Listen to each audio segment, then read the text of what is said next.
Hi friends, வணக்கம். இந்த வீடியோவில் பார்த்தீங்கன்னா ₹1 2004 எஃப்எஃப்எஸ் காயினு 2004 மட்டும்தான், வேறு எந்த இயரும் இருக்காது. ஆனால் எல்லா மின்ட்டும் மிக்ஸு 4 மின்ட்டு தான் மின் பண்ணியிருப்பாங்க. 4 மின்ட்டுமே ஸ்கேரிங்கில் இருக்குது. நீங்கள் புக் எடுத்து செக் பண்ணிக்கோங்க. நானும் உங்களுக்கு புக்கை காமிக்கிறேன். இதில் எல்லா மின்ட்டுமே கலந்துதான் இருக்கும். ஸோ 300 பீஸ் இருக்குது ஃப்ரெண்ட்ஸ். இதில் 300 பீஸ் இருக்குது. ஒரு பீஸ் ₹10. சரிங்களா? எல்லா மின்ட்டு காயின் எல்லாமே நல்லாயிருக்கும். நான் உங்களுக்கு 4 காயின் தனியாக எடுத்து வச்சுருக்கேன், காமிக்கிறேன் பாருங்கள். இது மும்பை மின்ட்டு, சாரி, இது ஹைதராபாத் மின்ட்டு.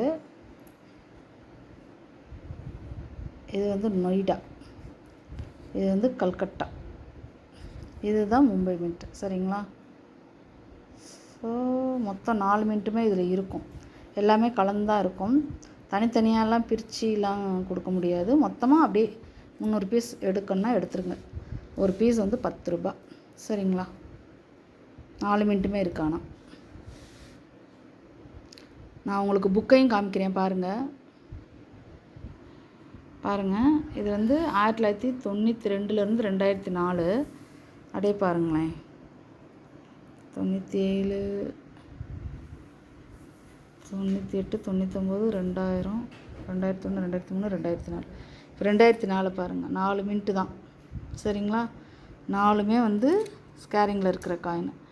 4மே ஸ்கேரிங்கில் இருக்குது. சரிங்களா? ஸோ ஹைதராபாத் மின்ட் யூஎன்சி கண்டிஷனில் ₹75, மித்ததெல்லாம் ₹50. பட்டு எக்ஸ்எஃப் கண்டிஷனில் ₹10 ஒரு காயின். நான் புக் ரேட்டே தான் கொடுத்துருக்கேன். சரிங்களா? அதை விட அதிகமாகலாம் எதுவுமே கொடுக்கல. பட் மார்க்கெட் ப்ரைஸ் இதை விட கூட இருக்கலாம். நான் புக் ரேட்டே அப்படியே கொடுத்துருக்கேன். சரிங்களா? ஒரு காயின் ₹10. 300 பீஸ் இருக்குது. ஸோ வேணுங்கிறவங்க கால் பண்ணி புக் பண்ணிக்கலாம். பீஸுக்கு காயின்லாம் சூப்பராக இருக்கும் ஃப்ரெண்ட்ஸ். இந்த டேமேஜ் ஆனது அதெல்லாம் எதுவுமே கிடையாது. சரிங்களா? வேணுங்கிறவங்க கால் பண்ணி புக் பண்ணிக்கோங்க. இது அப்படியே 300 பீஸ் இருக்குது. உங்களுக்கு 300 பீஸ் எடுக்கும் போது உங்களுக்கு ஷிப்பிங்கும் ஒரே ஷிப்பிங்காக போயிடும். சரிங்களா? சப்போஸ் நீங்கள் 100 பீஸ் வாங்குறீங்கன்னு வச்சுக்கோங்களேன், இதில் பிரிச்சுலாம் போட முடியாது. எப்படின்னா அப்படியே எண்ணி போடுவேன், அவ்வளோதான். அப்படி இருக்கும் போது சில மின்ட்டு அதிகமாக வரும், சில மின்ட்டு கம்மியாக வரும். பட் நீங்கள் 300 பீஸும் அப்படியே எடுத்திங்கன்னா உங்களுக்கு தான் நல்லது. ஏன்னா எல்லா மின்ட்டும் உங்களுக்கு கரெக்டாக ஓரளவுக்கு ஈவனாக இருக்கிற மாதிரி கிடச்சிரும். ஸோ அதனால தான் நான் சொல்கிறேன். சப்போஸ் நீங்கள் 100 காயின் வாங்குறீங்கன்னு வச்சுக்கோங்களேன், நான் எடுத்து அப்படியே காயினை எண்ணி போடும் போது சில மின்ட்டு அதிகமாக இருக்கலாம், சில மின்ட்டு கம்மியாக இருக்கலாம். ஒன்றும் பண்ண முடியாது அதை. சரிங்களா? பிரிச்சுலாம் இது பண்ண முடியாது. ஸோ அதனால் நீங்கள் 300 பீஸ் எடுக்கிறது தான் உங்களுக்கு நல்லது. இல்லை நீங்கள் எவ்வளோ மின்ட்டு எப்படி மின்ட்டு வந்தாலும் பரவாயில்லன்னாலும் எனக்கு பிரச்சனை கிடையாது. அப்படி நினைக்கிறவங்க 100 பீஸாக கூட நீங்கள் வாங்கிக்கலாம். ஆனால் ஒரு பீஸு ₹10 தான். சரிங்களா? ஓகே ஃப்ரெண்ட்ஸ், நான் நம்பரை டிஸ்கிரிப்ஷனில் கொடுக்குறேன். வேணுங்கிறவங்க கால் பண்ணி புக் பண்ணிக்கோங்க. உங்களுக்கு நான் புக் ரேட்டையும் நான் காமிச்சிட்டேன். சரிங்களா?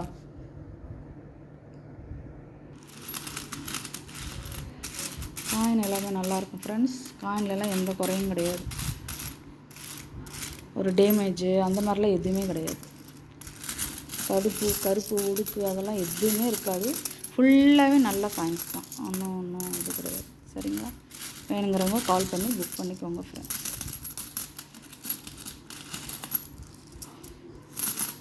ஓகேங்களா? இதில் 4 மின்ட்டுமே கலந்து தான் இருக்குது. வேணுங்கிறவங்க கால் பண்ணி புக் பண்ணிக்கோங்க ஃப்ரெண்ட்ஸ். காயின் நல்லா பார்த்துக்கோங்க.